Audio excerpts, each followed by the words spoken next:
Why is it that we hold on even when the logical course might be to release and move forward? The reasons are as complex as they are deeply rooted in our emotional and psychological makeup. For many of us, the known, no matter how painful, can feel safer than the uncharted waters of the unknown. There's a comfort in the familiar, even when it's not serving us well. Venturing into the unknown is like stepping into a dark room. Our hearts race and our minds fill with what-ifs. The thought of venturing into uncertainty can stir deep anxieties, leaving us clinging to the vestiges of what once was. Who are we without the roles we play, the relationships we cherish, or the beliefs we hold dear? These are not just aspects of our lives. They are threads woven into the fabric of our identity. To let go of them can feel like unraveling pieces of ourselves, leaving us questioning our place in the world and who we are at our core. It's a journey that ventures into the core of our self-concept, challenging us to redefine our sense of self. This existential quandary isn't just about losing a part of our lives, but fearing the loss of our very selves. Our early experiences of love and care forge patterns of attachment that influence how we relate to others throughout our lives. For those of us with wounds from past relationships, the prospect of letting go can be particularly daunting. It can trigger deep-seated fears of abandonment or unworthiness, making the act of detachment not just a matter of decision, but a confrontation with our deepest vulnerabilities. Lastly, hope is a beacon in the darkness, a guide through difficult times. Yet, it can also bind us to the untenable, to the belief that circumstances might change, that what is lost might be found again. This hope, while beautiful, can keep us from accepting the realities that confront us, delaying the process of detachment and healing. What do you want to let go of and move on from? Is it a situation, a person, the past, or even your old self? What's stopping you? Let us know in the comments below. Understanding the intricate dance of attachment illuminates our path to freedom. But this is just the beginning. The true journey unfolds as we embrace practical steps to detach and move forward. It's about learning the art of release, stepping into a space where our spirits are unburdened and our paths align with our deepest truths. In the next moments, we'll explore 9 practical strategies, each one a path toward reclaiming our peace and living true to ourselves. It's time to let go. 1. Understand why it's necessary. Why is it so important to let go? At first glance, the answer might seem obvious, but when you're in the thick of it, understanding the why can feel like trying to read a book in the dark. Let's shed some light on it, shall we? Imagine holding onto a hot coal with the intention of throwing it at someone who's wronged you. The only person getting burned is you. This analogy, while simple, illustrates the essence of why letting go is crucial. Holding on to past hurts, grudges, or even a former version of yourself doesn't punish anyone but you. It's like living with a constant weight on your chest, making it hard to breathe, let alone move forward. Consider a relationship that's turned sour, where the trust has eroded, leaving you feeling more alone in their company than when you're actually by yourself. Or a job that drains every ounce of your energy, leaving you too exhausted to pursue the passions that light you up inside. But how do you start to understand the why? Begin by asking yourself some hard questions. Is this situation serving my highest good? Am I holding on to something simply because I'm afraid of what letting go means? Often, the fear of the unknown or the discomfort of change keeps us tethered to situations that no longer serve us. By understanding the reasons behind the necessity to let go, whether it's for your mental health, personal growth, or peace of mind, you empower yourself to take the first step towards a freer, more fulfilling life. 2. Acknowledging your feelings. When was the last time you actually sat in your emotions? Acknowledging your feelings sounds straightforward, doesn't it? But anyone who's tried knows it can be anything but.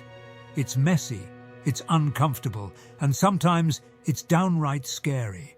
Why? Because it means facing truths we might not be ready to confront. Let's say you're holding on to a friendship that's run its course. You used to share everything, but now conversations feel forced, and the joy that once came from their company has faded. Acknowledging how you truly feel about this shift can stir up a cocktail of emotions. Sadness for what's been lost, guilt for considering moving on, perhaps even relief at the thought of letting go. These feelings are all valid, but they are indicators, guiding you towards understanding what you truly need at this juncture in your life. But here's the thing about feelings. They demand to be felt. Ignoring them is like trying to keep a balloon submerged underwater. It takes a lot of effort, and eventually they'll pop up when you least expect it. By acknowledging your feelings, you're not giving them control over you. Rather, you're taking the first step in processing them. This might mean journaling, talking with a trusted friend, or even seeking professional support to help navigate through the emotional landscape. Remember, acknowledging your feelings isn't a sign of weakness. It's a courageous act of self-awareness that sets the stage for genuine healing and growth. It's about giving yourself permission to feel everything, knowing that on the other side of that acknowledgement is a clearer path forward. One where you're not weighed down by unexpressed emotions and unresolved issues. 3. Respond, but don't react. Ever found yourself in a heated argument, words flying out before you even process them? That's reacting. Now, imagine taking a breath first, letting the initial wave of emotion pass before you speak. That's responding. In the journey of letting go, learning to respond rather than react can be a game changer. Consider this. You're scrolling through social media and stumble upon a post from someone you're trying to move on from. The immediate urge is to react, maybe with jealousy, anger, or sadness. But what if, instead, you took a moment to acknowledge those feelings, then chose to respond by focusing on something that brings you joy or peace? Perhaps it's time to unfollow the person. Cut them off for a period of time to process your emotions. It's not about suppression. It's about making a conscious choice in how you engage with your emotions and, consequently, with the world around you. Responding rather than reacting is like choosing to steer your car on a smooth path, avoiding the potholes of impulsive emotional reactions that can derail your progress. It's about recognizing that while you can't control every external stimulus, you can control your internal responses. This shift doesn't happen overnight. It starts with small, daily choices, choosing silence over a sharp retort, choosing to walk away from a situation that no longer serves you, choosing self-care over self-sabotage. Each choice strengthens your ability to detach with grace, preserving your energy for the things that truly matter. 4. Take small and gradual steps. Letting go isn't a leap off a cliff. It's more like a journey down a long staircase, one step at a time. It's easy to get overwhelmed by the thought of detaching from something that's been a significant part of your life. But breaking it down into smaller, manageable steps can make the process less daunting. Imagine you're decluttering your home. You don't start by throwing everything out at once. You begin one room at a time, maybe even one drawer at a time. Similarly, detaching from a person, a habit, or a past experience can start with small, incremental changes. If you're moving on from a relationship, it might begin with changing your routine to avoid constant reminders of that person. Or if you're letting go of a deeply ingrained habit, it starts with replacing it with a new, healthier one, step by step. The beauty of taking small steps is that each one is a victory, a tangible sign of progress. It's about celebrating these mini achievements, recognizing that each one brings you closer to letting go completely. This approach not only makes the process less overwhelming, but also builds your confidence and resilience, proving to yourself that you can move forward, one step at a time. 5. Give yourself time.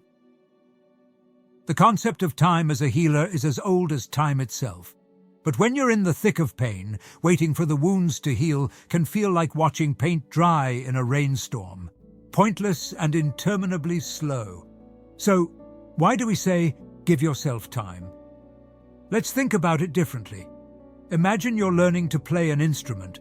You wouldn't expect to play a complex symphony right away, right? Healing and letting go are similar. They're skills that require practice, patience, and, yes, time.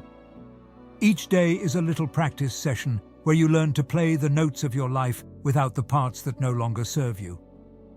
Giving yourself time is also about acknowledging that healing isn't linear. Some days you'll feel like you've made huge leaps forward. Other days it might seem like you're sliding back. That's okay. It's all part of the process. Think of it as hiking up a mountain with a heavy backpack. Every step forward is progress, even if you have to stop and rest along the way. The view from the top? It's you, living a life unburdened by what you've let go. And remember, giving yourself time doesn't mean sitting around waiting for things to magically get better. Use this time actively. Explore new interests, reconnect with old friends, or dive into personal development. Every new experience is a brick in the foundation of the new life you're building, one where the past doesn't hold you back. If you're getting value from this video, it would be an honor to us if you could give it a like. And if you are new here, consider subscribing to the channel. Also, comment below if any of the strategies thus far have been helpful. Without further ado, let's carry on. 6. Have boundaries in place. Boundaries. We hear about them all the time, but setting them, that's where it gets tricky. Think of boundaries not as walls, but as the personal rules that define how you engage with others. They're the guidelines that help you respect yourself and demand respect from others. Why are boundaries crucial in the process of letting go? Imagine you're on a diet, but your kitchen is stocked with all your favorite junk foods. Every time you open the fridge, there's that delicious but oh-so-bad-for-you cake staring back at you. That's what it's like trying to let go of someone or something without setting boundaries. You're constantly faced with temptation, making the process exponentially harder. Setting boundaries might mean limiting contact with an ex, saying no to tasks that overextend your energy at work, or choosing not to engage in conversations that dredge up the past. It's not about being rude or uncaring. It's about protecting your space, energy, and emotional well-being. Here's the kicker. Setting boundaries can feel uncomfortable, especially if you're not used to asserting yourself. But like any skill, it gets easier with practice. Start small. Identify one area where you need a boundary and enforce it. Communicate clearly and calmly without apology. I'm not available to talk after 8 p.m. or I need some time to myself this weekend are acts of self-care, not selfishness. Boundaries are the framework within which you can heal, grow, and eventually let go. They allow you to interact with others on your terms, making it clear what you are and aren't willing to accept. And as you reinforce these boundaries, you'll find that letting go becomes less of a struggle and more of a natural progression towards the life you deserve. 7. Focus on what you control. Epictetus, in his work, The Enchiridion, famously stated, "Some things are in our control and others not. Things in our control are opinion, pursuit, desire, aversion, and, in a word, whatever are our own actions. Things not in our control are body, property, reputation, command, and, in one word, whatever are not our own actions." In the vast theatre of life, It's easy to find ourselves wanting to direct every act, control every scene, especially when it comes to areas of our lives we're trying to detach from. But here's a different way to look at it. Imagine life as a river. You're in a canoe. Some parts of the river are calm and easy to navigate, while others are wild and unpredictable. Trying to control the river's flow is futile. It's the epitome of stress and frustration. But what you can control is how you paddle your canoe. Focusing on what you control means identifying where your power truly lies, in your actions, your reactions, your mindset. It's recognizing that while you can't control what someone else does or how a situation unfolds, you can control how you respond to it. Do you paddle furiously against the current, exhausting yourself, or do you steer deftly, using the river's power to your advantage? We often fixate on outcomes, the end goal of our efforts, yet outcomes are frequently outside our direct control. Instead, shift your focus to your actions, the steps you take towards your goals. It's about dedicating yourself to the process, not the finish line. Imagine your friend says something that cuts deep. Instead of spiraling into upset, you choose to express your feelings calmly, setting boundaries for future conversations. This choice doesn't erase the hurt, but it empowers you, preventing their words from shaping your self-esteem. Or consider you're haunted by a past mistake, replaying it endlessly. By consciously deciding to engage in activities that ground you in the present, like joining a gym or starting a gratitude journal, you shift your focus. These actions don't change the past, but they redirect your energy towards building a positive now, illustrating that while you can't control everything, you can still steer your own ship in the direction you choose. This approach doesn't mean ignoring the pain or pretending everything's fine. It's about empowerment. It's about choosing where to invest your limited time and energy for the maximum return on your emotional well-being. Like a gardener tending to their garden, focus on planting and nurturing the seeds you want to grow, rather than wasting water on weeds. 8. Take care of yourself. Self-care is a term that's thrown around a lot, but when it comes to letting go and detaching, it's your bedrock. If life were a marathon, self-care would be your training, hydration, and nutrition plan. Without it, you're unlikely to make it to the finish line without burning out or giving up. But let's get real.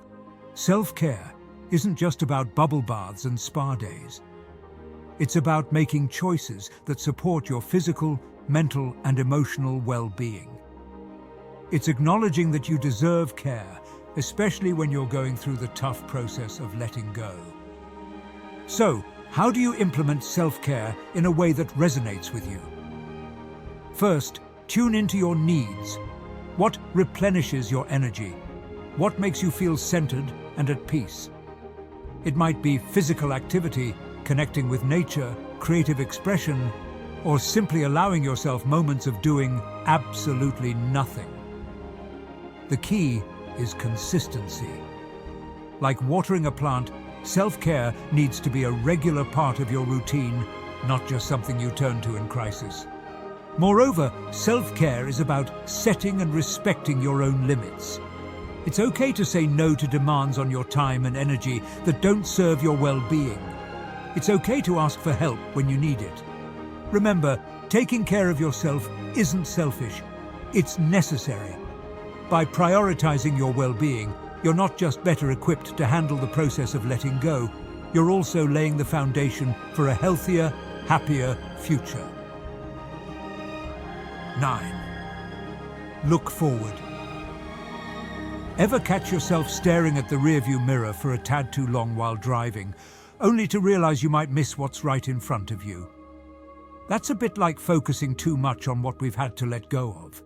Yes, the past shapes us, dresses us in our strengths and scars alike, but it's the road ahead that holds the journey yet to be traveled.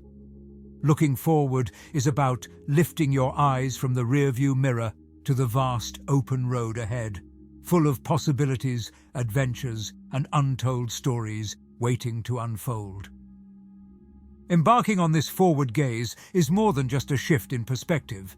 It's an active choice to engage with the promise of the future. It's about acknowledging that, while the rearview mirror offers valuable lessons and memories, it's the windshield that shows us where we can go. This approach doesn't mean we forget the past or dismiss its value. Rather, it's about allowing ourselves the space to dream, plan, and move towards a future we desire. To start looking forward, consider what dreams and goals you've shelved, perhaps due to past attachments or fears. What does the next chapter of your life look like if you start writing it today?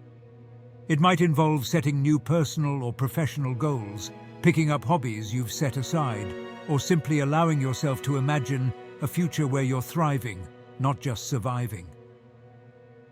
This forward-looking mindset is an act of hope and resilience. It's deciding to take the lessons learned from letting go and using them as stepping stones towards a future you're excited to step into. And yes, the road ahead may have its share of bumps and unexpected turns, but it's also lined with opportunities for growth, joy, and fulfillment that you won't see unless you choose to look forward. How will you implement these strategies to move on and let go from people and situations that have held you back and no longer serve you? Comment down below. As you move forward, hold on to this thought. Each step you've bravely taken towards release and renewal is a reflection of your incredible strength. Standing on the brink of tomorrow, you've chosen not merely to exist, but to thrive, painting your future with the vibrant hues of new beginnings and steering your life's river with wisdom and grace. It's a bold affirmation of your belief in the boundless potential that awaits. So, as you gaze towards the horizon, remember, the act of letting go isn't just about parting with the past, it's about embracing the vast, uncharted possibilities of your next chapter. Accept the things to which fate binds you and love the people with whom fate brings you together, but do so with all your heart. Here's to you, to the strength within you, and to the extraordinary journey ahead.